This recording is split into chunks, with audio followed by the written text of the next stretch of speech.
This section is about inverse functions. Before we look at inverse functions, there's two topics which we need to talk about, and that is one-to-one and the horizontal line test. One-to-one, this is a classification of functions, and it says a function can't have two x values mapped to the same y value, and that would be one-to-one. So the way to test this is the horizontal line test. And it says a function is one-to-one if no horizontal line intersects its graph more than once. So it's very similar to the vertical line test, but it's not testing to see if a function is a function, it's testing to see if a function is one-to-one. So if I graph x squared, it's going to be a parabola, and I could draw a horizontal line which intersects this in more than one location.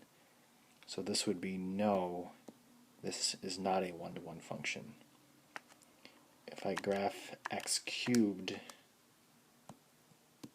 it's going to look like that, and we actually can't get a horizontal line that intersects it in more than one spot. So yes, this would be one-to-one. X to the fourth, this looks similar to the parabola, and this is not one-to-one because you can draw a horizontal line that intersects it more than once. And then lastly, the square root of x plus 2 looks like that.